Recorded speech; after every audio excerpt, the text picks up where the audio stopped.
madaxweynihii hore ee dalka Koonfur Afrika sidoo kalena ahaa hogaamiyihii kacdoonkii dagaalanka midabka socday dalka Nelson Mandela oo sanadkii 1990kii oo uu ahaa madaxii barnaamijyo ama muuqaallo barnaamijyo loogu weydiinayay ayaa sidoo looga hadlay darrada Israa'iil ku hayso dhulka Falastiin iyo nidaamka Falastiiniyiinta oo waagaas madax u ahaa Yasser Arafat.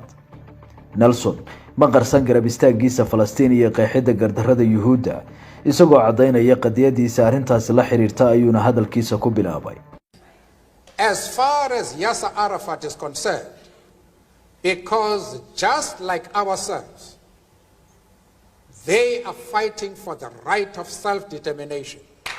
Sida uu yiri Yasser Arafat, Falastiin sidan oo kale ayay u dagaalamayaan ayo ka tashigooda gaar ahaaneed. Si kasto aan u iri taageeradeena halganka Yasser kama dhigna in ururkeena ANC ka soo horjeedo xaqqa jiritaanka maamul ahaaneed ee Israa'iil.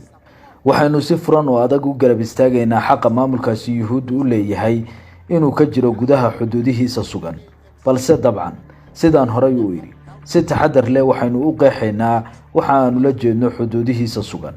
taas u lama jeedno in Israa'iil xaq u leedahay haysashada dhulka Carbeed ee ay xoogga ku qabsadeen sida marinka Gaza, buuraha Golan Heights iyo daanta galbeed.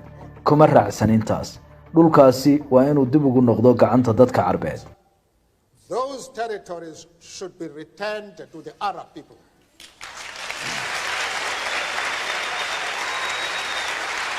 Mr. Mandela,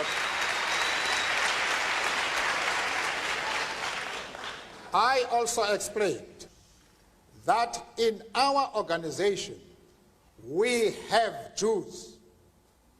In fact, Mr. Gaddafi did not allow us to open our offices in Libya. waxaan sidoo kale qeexayaa inaan ururkeena ku haysano ama ay naga tirsan yihiin dad Yuhuud ah. xaqiiqdii mudane Gaddafi nooma ogolaan inaan xafiisyo ka furano Libya sababtoo ah waxaanu ku dhiiranay inaan ku niraahno waxa ururka nagala shaqeeya dad Yuhuud ah.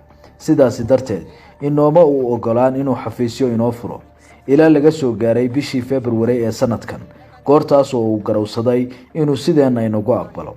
diyaar uma nihin in cidna nasasabato. waxaynu leenahay siyaasad madax bannaan taas oo aan kula falgalno cid walba. midna ogow garab istaagideena halganka Arafat waa mid inaga go'an. sidaan irina waxaanu haysanaa bulsho Yuhuud ah oo halgankeena qayb ka ah waxayna jagooyin sare ka hayaan ururkeena. balse taasi kama dhigna inaynu niraahno cadowga Israa'iil waa cadowgeena. waxaanu diidanahay inaan mustawahaas qaadano.